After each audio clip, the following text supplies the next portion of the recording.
Hey there, everyone, and welcome to another episode of the 704 High School Highlight Podcast. My name's Jeff Taylor, Sports Director at Bahakel Sports. Thanks for joining us. And before we get started, just make sure that you get over to our YouTube channel. You can find the podcast there. You can also find it wherever you listen or watch your podcast. Make sure you subscribe, hit that like button, comment. We love to keep in touch with you guys. So today, we are joined by a young lady, Taylor Wooten, and she is a senior at Myers Park High School. Thanks for your time. Thank you for having me. Cool. So let's talk a little bit first. High school, or let me ask you this. Early on, when did you get involved with sports? What sports did you play? Well, honestly, I'm the only child, so I started doing dance. Oh, dance first, okay. Doing dance since I was like 3 or 4. Like, I was a committed dancer. Got it. And then in middle school, I went to Charlotte Christian, and I wanted to do cheer. Like, I was like, oh my God, that's what I want to do. Right. So I had to choose between dance and cheer, and of course I picked cheer. But they both kind of can. Yeah, they're like they can work in common, right? Yeah. So I chose cheer, and I kept doing that. And then I went to performing arts school, and they didn't have any sports there. Like, no sports, but you could still do dance. I was in musical. Is that Northwest School of the Arts? Yes. Got it. Okay. So I went there. My middle son went there. Oh, really? Yes. Yeah. Same thing though. not bashing Northwest, but he was like. He went there for middle school and then went back for Providence High School just because he was like, I need to have sports. Yeah, so that was a sorry to interrupt though. No, you're fine. Like, I wanted to like kind of get that like high school experience. Sure, understood. So it was a tough choice, but I had to switch. So my junior year, I came to Myers Park. Okay. And actually, before I tried out, I was gonna do cheer. I was at cheer and I broke my elbow. And when I broke it, like, I had to have surgery and stuff. So I tried out with a green cast on. Really? Yeah, and I made the team. That's awesome. I was rolling on the ground with the cast. So that's kind of like when I first started getting involved, and I did cheer my junior year. And then this summer, I didn't make the cheer team. So I was like really disappointed about that. Right. So I was like in bed for like 2 weeks. I was not. Yeah. Sure. So then I saw a thing that said indoor track tryouts. I was like, okay, I've never ran track a day in my life. Right. So I came to track tryouts with just dance and cheer knowledge. I didn't even know like where the meters were, how do you run. Right. So I tried out and I did hurdles and I made the team. So that's kind of my journey. And I ran track in high school. I did not do hurdles. That seems to be like one of the toughest events there is. I know. I wish I would have known that when I came there. I didn't know, but now I'm doing that, and I do like sprints and mid-distance. Mid-distance. I ran the half mile. Oh. Which was the 800 or the I don't know what they call it now, but that was a tough race. And track's tough. So talk to me a little bit now about so senior in high school, and just in terms of what's next. So I recently committed to Presbyterian College for track and field, and then I'll be doing cheer there as well. Okay. So that's kind of my journey. Right. Yeah. How excited are you about that next step in the journey? Really excited. Right. I mean, PC is a great school, and I love it. And then also doing track and field, I'm really excited to do that since it's so new to me. Right. So most people don't get to do it on like a collegiate level. So sure. I'm really excited about that. And then doing 2 sports that I love. So. Has it been kind of amazing to go, listen, I just started running track, yes. and now I'm running it in college? Yeah. Oh my gosh, yes. And my like signing day, that was kind of what I talked about. Like, I would have never thought, like, I wouldn't even thought I would be doing track. Like, that was never. Right. Even in the wheelhouse. Yeah, no. Right. Like, my mom did track and stuff, but no. So, but So when you talk about, let's go back to dance. Mm-hmm. For those people who listen to the podcast and stuff, I've had football players and, wrestlers and tennis players and golf players and stuff like that. But when it comes to dance, I don't think people realize exactly how much time and energy goes into that if you want to go to a level that maybe you've been at. Mm-hmm. I don't think people understand that. Can you walk me through a little bit of the work that goes into that? Yes. I mean, I was at dance like literally every single day. And I mean every single day. Like, my mom would drive from North Carolina to one studio, and then the next day she'd be driving to South Carolina to the next studio. And I was doing like maybe like 8 or 12 classes a week, and then I was in the performance company, and I was good. Like, I even worked with Debbie Allen doing Really? dance. Wow, Yeah. okay. So I was on her off-Broadway production, Brothers in the Night, so I did that. So I was doing a lot of, like, dance was very, it's really time-consuming, but I love it. And you have a community and stuff, and the studio I went to, Miller Street, it's a great studio and everything, so. So you throw out the name Debbie Allen. Yeah. How cool was that? And to do something off Broadway, I mean, that's pretty stout. Yeah, it was really cool and fun. Like, we got to go backstage, and it was like, I felt like a little professional. And then, like, after doing that, I got into, like, more Broadway. Really? Okay. Stuff. So that was, my mom would, like, travel to, like, New York. Like, I was getting flown out to New York to, like audition and stuff like that. So. That's crazy. I know.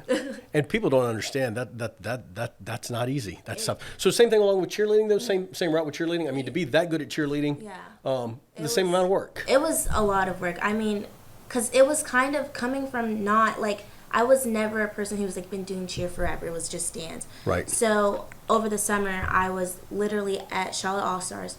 I was there like every single day, doing like an hour and a half private lessons, like training and stuff. And then you can't just train and like go home and do nothing. So I made my mom get me an air track and all this stuff so that I could really work. And then I had to also condition and work out because it's strenuous, like very meticulous with everything you do. Right. So let's go back to high school for a second. And you mentioned when you were talking or whatever, so you made the team cheerleading junior year, but not senior year. Yeah. And you mentioned like in bed for like 2 weeks. Yes.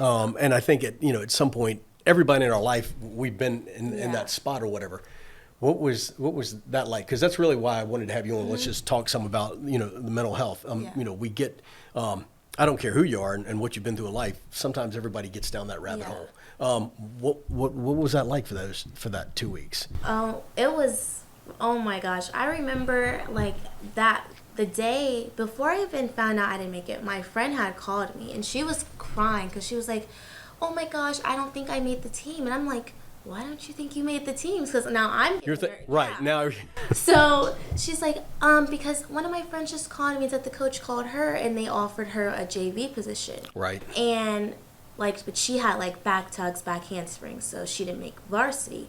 And my friend did I think like less than that, so she's like, oh my gosh, like I'm not gonna make it. So then I'm like, oh my goodness, like I'm freaking out. Right. So when I saw that I didn't make it, I was like crying so bad because like cheer was something like I just started but I love doing and I did want to do it in college. Like I was in a college pipeline program, so I was doing like a lot of work. I was already talking to like college coaches to do this and do cheer. Right. So when I found out I didn't make it, I'm thinking, what's next? Because when you're getting recruited, like they like to actively see you do these things. So then I'm like, oh my gosh, I don't have that.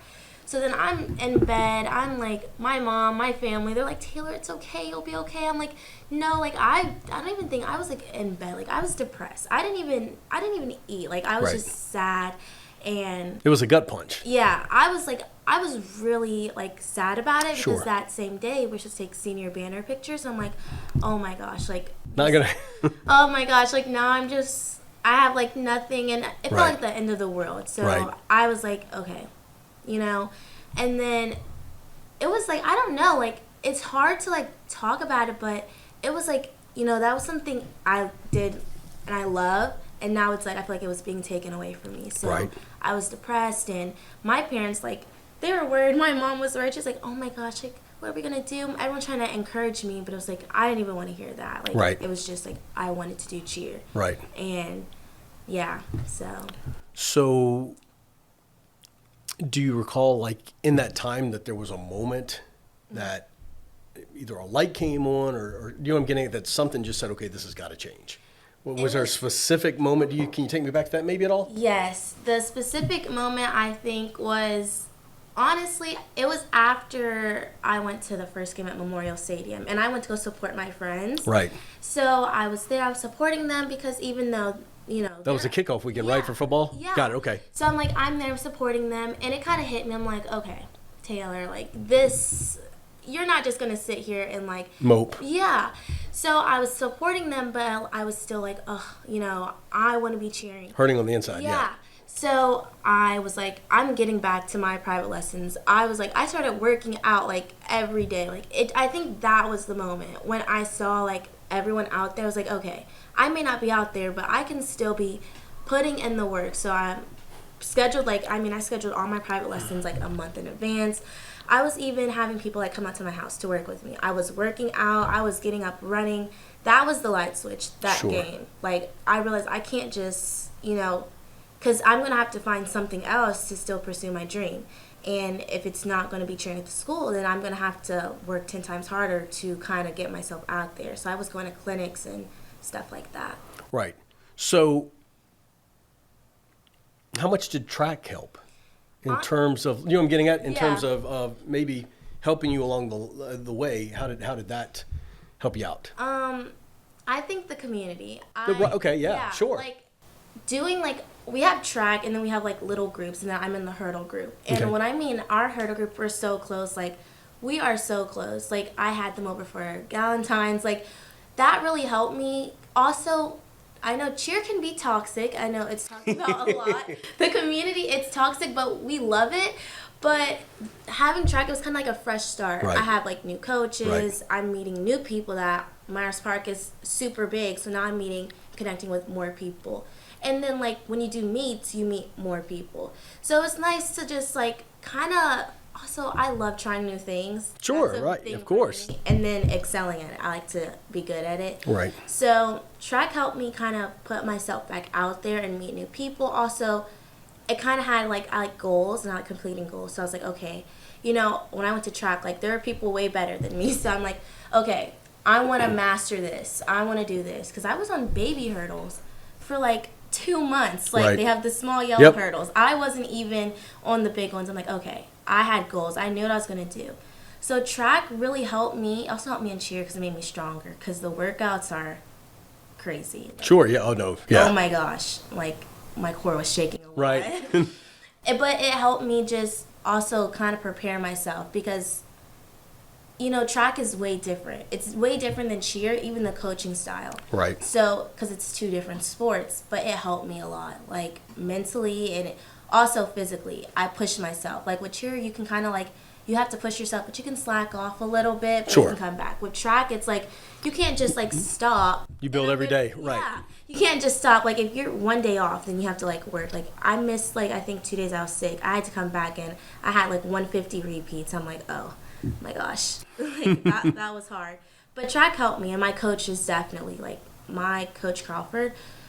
She really helped me a lot, and it was nice to have someone because they kind of knew what happened with cheer. So they were pushing me and giving me encouraging words and really just investing in stuff like that. Right. Let me ask you this. Mm-hmm. So high school, in terms of you went through that tough 2 weeks and you made your junior year and not your senior year and stuff. I'm going to tread lightly here. Yeah. In terms of, guys, a lot of times things happen and guys let it go, or there's kind of the bro code and all this other stuff like that. Yeah. Sometimes girls don't. And let me just for those of you who don't know me, I was a youth pastor for 18 years. Oh, okay. Before I got back into TV and stuff, and high school girls. It's how what I'm getting at? Oh, How it was, and I guess you mentioned being an only child. Yeah. You can rely on family and stuff, but then you want your friends. Your friends and stuff to be there, but no, I totally okay. So actually, at the first game, people were coming up to me saying, "Why aren't you in uniform?" I'm right. Well, why do you? Why do you think? Why do you think? Let's. I just took the first game off. Yeah. Memorial Stadium. I'm gonna, No, I'm just gonna. Yeah. Right. Got it. So also, I was new. I'm not going to say it's cliquey, but Myers Park, they're very close. And coming also new my junior year, so everyone already kind of knew their people. Sure. So I was not trying to fit in, but I was scoping the scenery, kind of figuring out stuff. So after I didn't make it, one of my close best friends, she made the team. She was the one that called me crying. Right. So I was like, okay, it was kind of tough to kind of like talk to my friends about it because, well, sure, they don't really understand, but they kind of did understand where I was coming from because they're on the team. So like, I don't want to be the person who's like, oh my God, just moping into them, and then I feel like I'm taking away from them. You know, I don't want to be like, not like a burden, but it was hard because at that time, like there was a lot, like when I didn't make it, I was the only returner that was African American that didn't make it. So pretty much everyone else made the team except for me. Right. And then one other girl, she got offered the lower position. So I was talking to her, we were talking back and forth, and we were just trying to figure out like, okay, like what, is there something we did wrong? So we got like our score sheets back, and we kind of like, we talked with like the coaches and trying to figure out. And I think when people had found out that we were talking to the coaches, a lot of people on the team, like, they got mad. They're like, why are you talking to the coach? I'm like, okay, like, it's nothing against you guys. Right. It's just for my Sure. own self, you know. What did I do wrong, and how do I maybe improve? Or like, you know.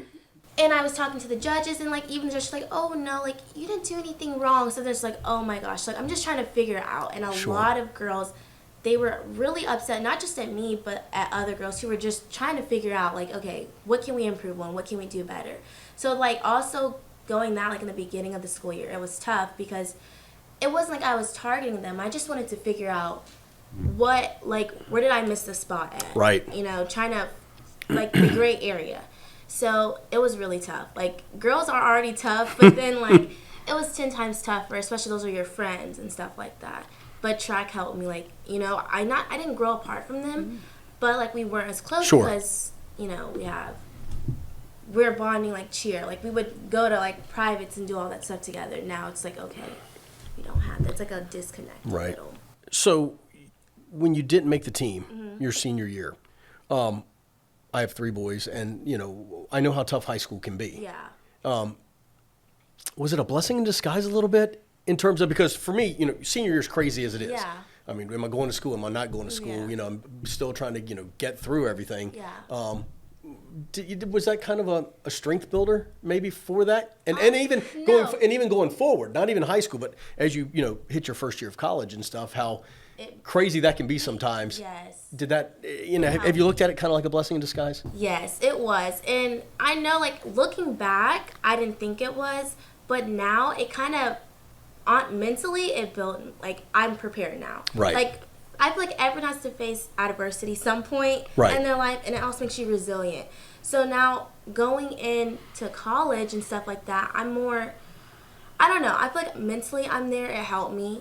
You know, cheer is a lot of work, but also, like, I would do, like, game day and competition, so then it's like, okay, you have more practices, and, you know, I'm taking APs. Like, that's already a lot your senior year.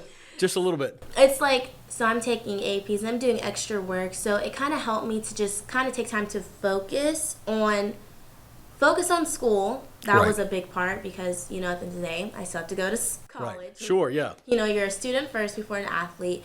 But then also when going to track, like, it kind of prepared me. Like, sometimes if you don't face, like, disappointment, when you get to college and stuff like that, I saw the real world a lot quicker, but it helped me. Sure. Like, absolutely. Now I'm more prepared. So it was a blessing in disguise. Have you been able to use that in terms of your growth to help others? Yes. Yes. Because on my social media, I'm very big about speaking out about mental health, especially in athletes and stuff like that. So a lot of people just assume, like, people who weren't in, like, the close-knit circle, they assume that I didn't make it or I didn't try out. Right. So when I made the original post, it was after a student had passed away at our school. Right. I used that time to kind of speak about, like, my personal experience. And after doing that, it went, like, viral a little bit. Like, really? Yeah. People were DMing me, and it made people more open to speak about their own experiences. And I'm a part of a mental health club at our school. And I'm on the board. Wow. Okay, cool. So kind of using my platform, like, because I have, like, an athletic page on my main. So I used both of those pages. It went viral. And people were coming to me because they were like, oh, my gosh, like, I'm going through the same thing. And it's tough to kind of talk about that. Like, it's a touchy subject, but sometimes people can feel uncomfortable, like, being so open. Sure. But I had to be, like, vulnerable in a way, but I knew it was helping others. So I talked about it, and I talked about like, okay, we don't talk about like mental, like these type of disappointments enough, mental health. Like we talk about mental health, but who's actively out there like advocating, doing something, Sure. and stuff like that. Right. So I talked with my mental health group. We were trying to figure out ways that we can be out there in the community, because at our school, that's actually a really big issue. And Right. we're trying to do things like we have speakers come and stuff like that, but you know, it's like speaking, like you have to kind of, it's better to hear from your peers. Well, that's my next question. Like, is, you know, for me, I think that, you know, being an adult, being in certain spots, a lot of times kids are like, no, I'm not going to go talk to the adult, you know, judgmental or whatever it may be. It's easier to talk to up here. In terms of that, have you been blown away a little bit about the people, you know, who like show up, you know, like, have there been moments where you're like, wait, this person is talking about mental health? Like, you know what I'm getting at? Yeah, like The most popular kid in school who has everything in the world going for him, and then somebody shows up and you're like, wait a minute. And you don't have to get specific, but you know what I'm getting at. It is like, it was shocking. I feel like some people, it will be the people that you do not expect that are actually struggling. And I was shocked. I mean, we got our mental health group, we got peer counseling. So we're peer certified to talk to our peers about these type of topics. So I'm certified. And it's so many, like, these top athletes, they're struggling, and then they reach out to me, or they're talking about it, like, I would say football players. The tough 17-year-old football player. I was shocked at how many football players were actually, I would have never thought they were going through, like, depression and anxiety. And I know it's different from cheer and track, because football is a whole different sport, but it was shocking, I have to say. Like, yeah. And it kind of, like, also, like, you see these people, I'm like, oh my gosh, like how are you not, you know what I mean? Right. Why are you like, like, why are you down and stuff? Or like, what, like how can you, like, it's like, I don't know, like, one person in particular, I'm not going to say their name, but they came to me and they were talking to me, my mom actually, about how their junior year, their football athlete, they were going through, like, depression and anxiety and all these things. And I'm like, you know, you have your coaches and stuff. So to me, it was more like, okay, like, do your coaches know? Like, I feel like, who are you talking to? And then they came to me, I was like, you went through this for so long, and I can't even imagine what you're going through. I think they would think that people would see it as a weakness. Yeah. And it's like, we have to, like, kind of break that barrier. Right. It's not. Yeah. And that's the thing also with speaking about it. At first when I made my post, I was a little scared to talk about it, because it's like, you're kind of putting yourself you're putting yourself out there, sure. And on social media. And social media. Which can't be the nicest place in the world. Yeah, and social media is already like it's a scary place already. Right, and sure. then it's your peers, and peers can be judgmental. Right. So I put myself out there in, like, a place, and I was like, oh my gosh, I was scared. But I felt like, you know what, I'll be the example, you know, and then other people reached out. So it was definitely something. So a couple more questions. The peer group, you mentioned certified and stuff. What did that entail? How did you, like, what was that all about? Did you go through training? Was there how to handle certain situations? Because I know, like, I've, you know, seen peer ministry groups or something where they've told kids and pulled them aside, and they've gone through a whole book on how to, you know, how to help kids and talk kids, you know, through whatever. So was there a certain class, or when you talk about being certified? So it was like all the board members. So we took this, like, it was like 2-3 hours, and it was long. Right. But we sat up and probably deep. Oh yes. Okay. We had to also share. Right. So these are people, like, of course, they're in the mental health group for their obvious reasons, but then they're sharing it. Right. And you have these certified people, and also hearing this, like, the counselors that adults talk about their own that led them here.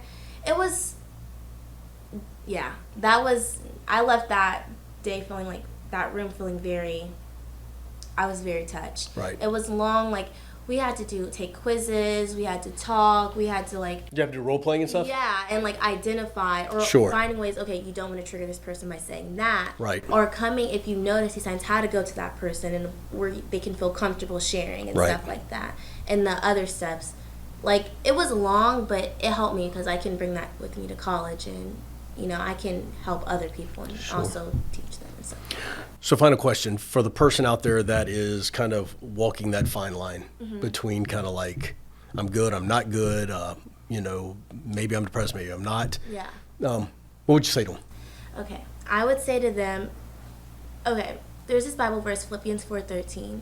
If you can look it up, but you're going to be okay. I know it does not seem like that now. Trust me. I know, but I promise you it's going to work out for your good.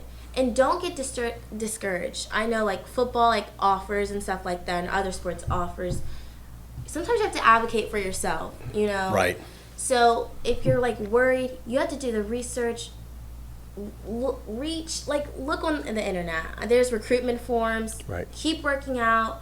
You know, if you don't talk to your coaches, talk to a friend you trust. There's someone you trust. Talk to them about it. Journal. You know, you can come to Blue Skies if you're at Myers Park. We would love to have you. Or you'll be okay. I know it doesn't it's hard. Sure. And you're definitely probably feeling conflicted about a lot of things, but it's going to work out. And I know it's good for the seniors. It's getting closer to graduation, and you're hoping on things. It will come to you.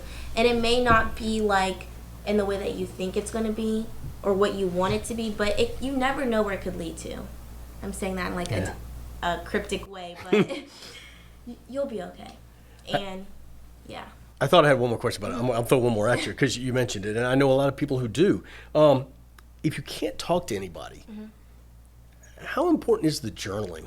Because I know a lot of people who do now. Yeah. And I know a lot of people who it makes them feel better. Maybe they're not talking to somebody, but they're at least writing it down. How important is that? Journaling, I feel like journaling is kind of talking to yourself. Right. I've done journaling. I know other people who have done it. Sometimes people, even if it's just like blotting down or like scribbling and drawing, it helps because at least you're not keeping it in. And then a journal is kind of a safe place because it's yours. Right. You don't have to worry about maybe anyone. It's like a diary, but you can just share your thoughts, and it helps. Like you can be as vulnerable. Just say whatever you need to in journaling. I think it's really important, and put some headphones on while you journal. Yeah, no. Do it. So I have a to-do list every day that I write down in a book. But before my to-do list, I write out one scripture. Yeah. Before I write down my to-do list.